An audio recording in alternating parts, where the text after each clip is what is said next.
Sungguh Allah sangat ridho ketika seorang hamba itu makan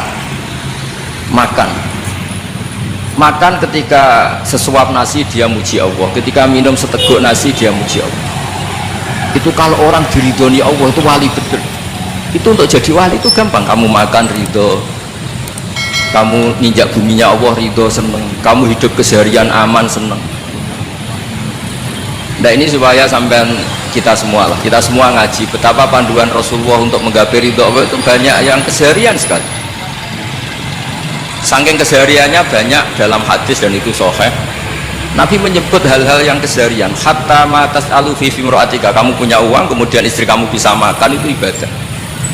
Bahkan sebagian ibadah itu dicontohkan Nabi yang akhirnya diprotes sahabat, yaitu wafi buti ahadikum sodakoh, kamu menggauli istri kamu itu ya sodakoh. Sampai sahabat bilang yang benar ya Rasulullah, ayati ahaduna syahwatahu wa huwa lahu ajrun, masa urusan biologis, urusan syahwat kemudian dia dapat pahala.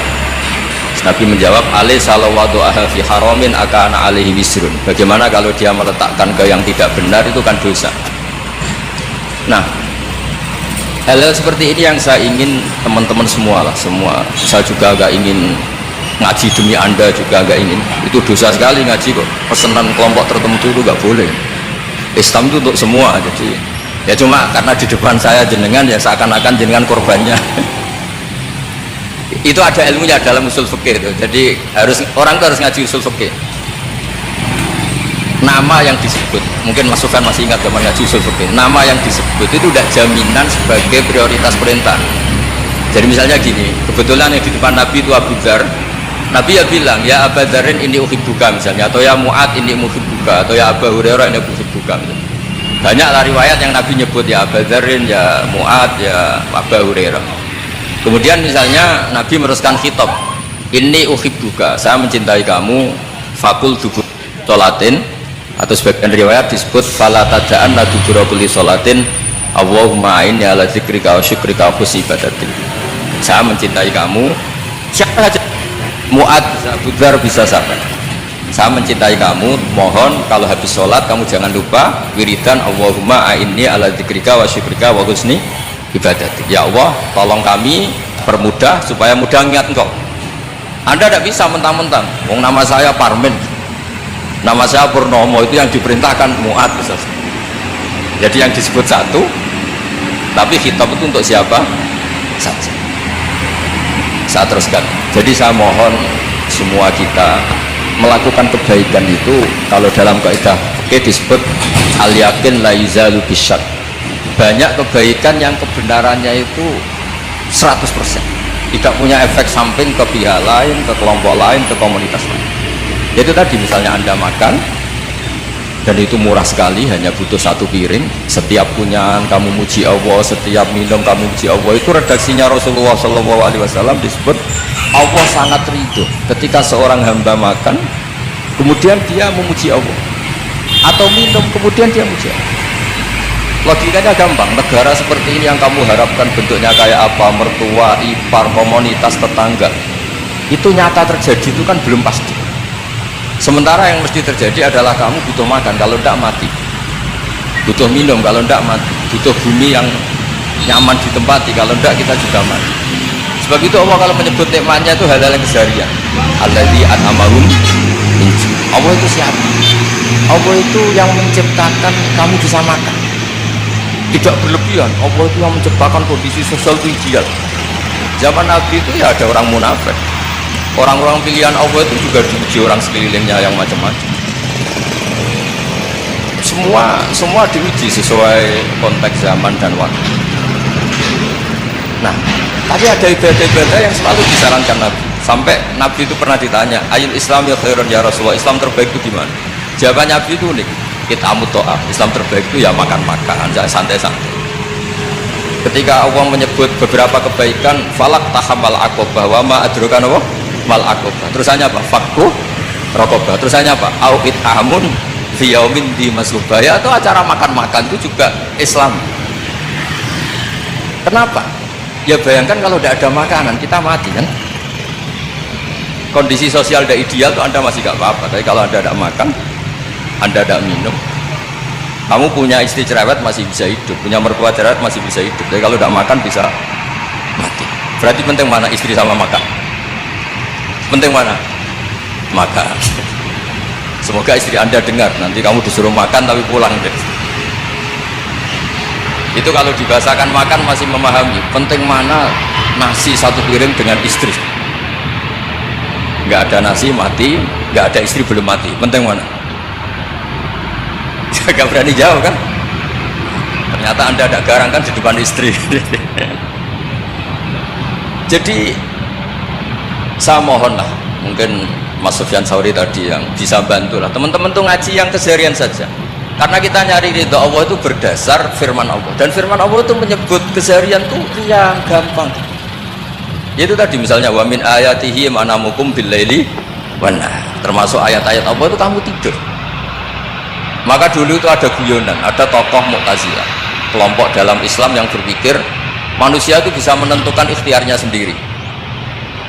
Karena saya bisa duduk, ingin duduk, ingin berdiri, berdiri. Karena kelompok ini nggak terima kalau semua kehendak Allah, nanti bagaimana kalau semua kehendak Allah kok ada hisab, ya ada sanksi. Lucunya itu dia akhirnya, ini cerita ya, mencintai seorang perempuan cantik sekali, dan itu dia menjadi ahli sunnah itu oleh hal-hal yang sepele. Karena istrinya cantik, ya namanya suami istri hubungan intim. Terus ditanya, Mas masih ingin lagi? Masih. Silahkan diulang lagi. Wah ya tidak bisa, katanya manusia bisa menentukan yang diinginkan. Itu tobat itu nggak bisa ditobatkan Mas Sufyan Sauri. Orang cantik yang mudah nobatkan orang itu orang cantik, segampang itu. Akhirnya kita tahu, makanya kalau dalam kitab hikam itu disebut al-aqil mayakul madza yaf'alu wal ghafil mayakul madza af'al. Orang yang punya akal karena sadar ini wilayah Allah, semua milik Tuhan, itu dia tiap hari berpikir besok Allah akan melakukan apa terhadap dunia ini. Kamu merencanakan sesuatu, mau Mesir ternyata gempa, mau wisata ke Rusia ternyata perang. Kamu tidak pernah tahu apa yang akan terjadi besok. Wa ma tadri nafsum madza taksibu ghadan. Tapi anda semua kita ini sering punya jadwal permanen. Makanya saya kalau diundang siapa saja bisa netek. Yang jelas di sini acara penting. Ya masih acara penting, nak pengiran nang ngersakno piye? Kowe ape dadi pangeran, kamu kok mau jadi Tuhan. Itu kadang ya kiai. Penting ke acara ini jenengan harus memastikan bisa. Loh, kamu itu yang ngajarin tauhid, sesuatu itu biadillah, kok bilang-bilang apa pasti. Kalau saya terus tak tobatkan kamu kata saya. Ya kalau gitu terus bilang insya Allah. Wah itu hati saya, fisik saya, roh saya sudah bilang insya Allah. Tidak usah kamu latih kata saya. Nah hal-hal tauhid keseharian itu gampang sebetulnya. Wal ghafil yaqulu madza af'al. Tapi orang yang lupa Allah, dia setiap hari bilang besok apa, kita bisa melakukan apa. Seakan-akan dia itu aktor, dia penting, dia subjek permanen, dia. Padahal kita ini hanya objek kehendak Allah Subhanahu wa taala. Karena kita yakin sesuatu yang terjadi di alam raya ini kita tidak bisa apa-apa. Makanya saya sering ngaji, sering bilang, ketika Anda mensifati Allah, Dia yang menghidupkan. Sudah itu tanamkan, sehingga ketika kita mati santai saja. Kenapa santai?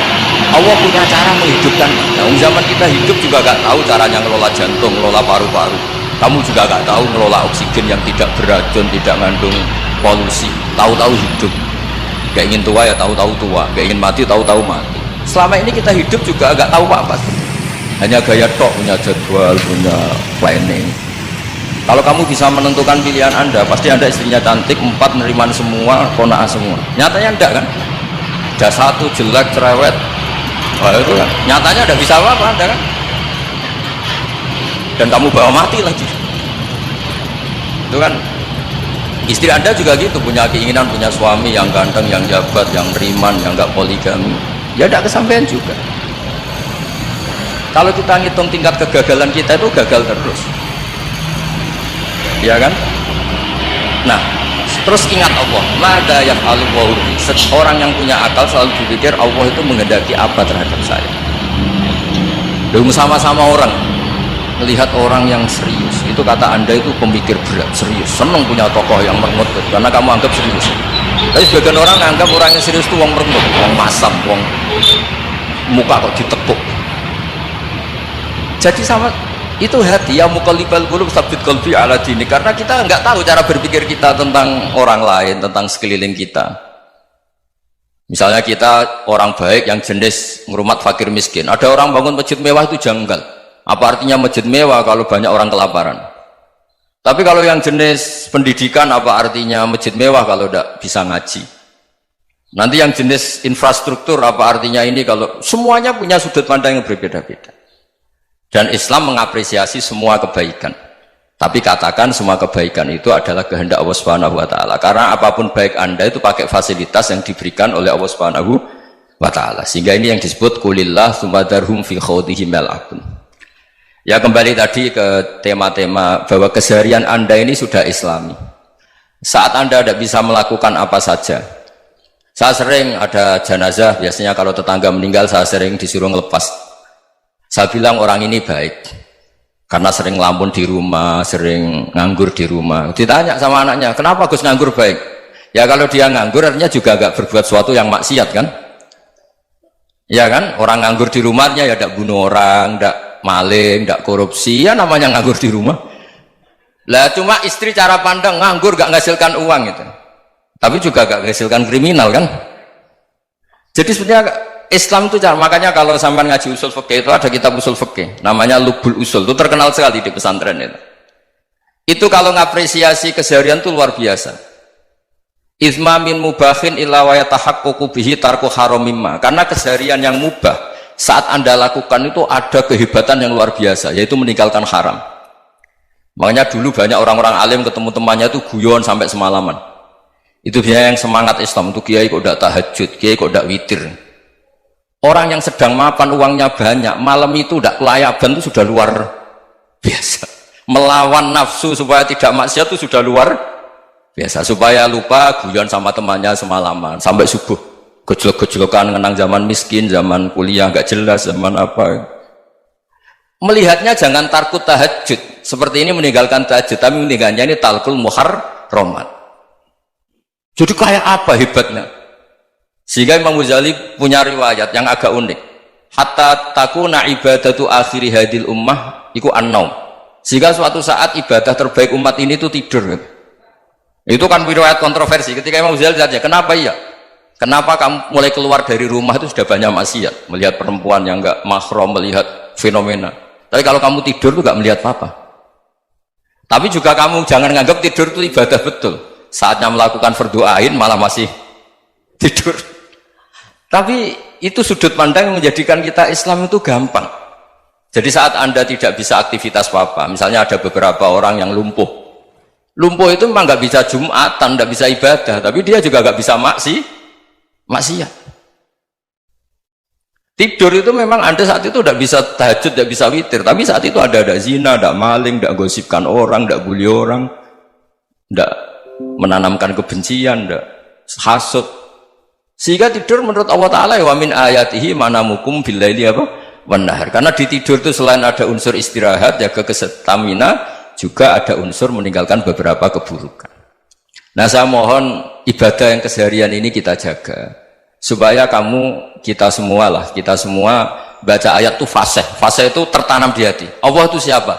Alladzi at'amahum min ju'i wa amanahum min khawf. Dan Allah kalau cerita di Quran itu anna subabnal ma'a subba thumma syaqaqnal ardhan wa syaqqa fa'ambatna fiha habba wa inaba wa qadba wa zaituna wa nakhla wa hadaika hulba. Kamu tahu saya ini siapa, kata Allah. Saya ini adalah Tuhan yang menurunkan air, kemudian ada tanaman banyak, habba wa inaba wa qadba, ada zaitun, ada tin, kalau orang Jawa mungkin ada tela, ada padi, ada mangga, ada pisang. Sudah. Wa inaba wa zaituna wa nakhla wa hadaika hulba, ada perkebunan yang lebat. Tujuannya apa? Mata Allahkum, silahkan kamu pakai, kamu nikmati. Tapi karena kadang kita ini punya ide-ide besar, tadi untuk syukur saja nunggu punya istri riman, rumah baik, tetangga baik, komunitas baik, semuanya baik baru syukur. Lama-lama nanti ada di surga, syukurnya nunggu surga paling kelas A. Itu sudah ada yang menghuni Rasulullah, kamu nggak boleh di situ. Masa untuk syukur saja repotnya, Masya Allah. Jadi mohonlah Quran yang kalau Anda hafalkan juz sama itu kan ada ayat-ayat yang kayak tadi. Ya, fal yang dzuril insanu ila ta'ami. Coba lihat Apa yang kamu makan ya? Dari mana? Dan untuk mempertahankan hidup kamu keseharian. Jadi jangan kira ibadah itu harus membentuk komunitas yang versi Anda. Ibadah itu harus yang hal yang mulu-mulu. Kesehariannya Anda alami. Loh, ini saya tidak bikin-bikin. Saya ngaji bukan karena berdasar pesanan. Itu ayat yang saya baca kan betul ada ayatnya kan. Fal yang dzuril insanu ila ta'ami anna sobabnal ma'a sobba thumma syaqaqnal ardo syaqqa fa ambasna fiha habba wa inaba wa qadba wa zaituna wa nakhla wa hadaika ghulba. Terusannya apa? Mata'al lakum, silakan kamu nikmati. Mata itu silakan kamu nikmati. Ya kayak sampean dikasih hidangan ya makan. Ya sudah makan, habis makan ya minum, habis itu ngantuk ya tidur. Ya sudah normal-normal saja. Kayak apa indahnya Islam? Tapi Anda mencari Islam yang gimana lagi? Nah, itu yang diajarkan guru-guru kita, diajarkan sanad kita sampai Wali Songo, sampai Rasulullah SAW. Bahwa pada akhirnya ada jihad, ada perang. Itu dulu memang perang, bukan membunuh, beda. Dulu kita dijajah Belanda ya perang, dan itu normal karena kita dijajah. Jadi ketika orang lain ingin baik sama kita, wa in ahadum minal musyrikin astajaruka ya fajirhu hatta yasma'a kalam Allah. Kalau mereka ingin baik ya kita baik. Makanya ada istilah musta'man, mu'ahad. Kalau mereka ingin damai, berdampingan dengan kemajmukan ya itu yang lebih baik. Karena memang Islam menghormati proses perdamaian. Wa in janahu nawal lisalmi ya fajnah lah. Kalau ingin damai ya kita harus damai.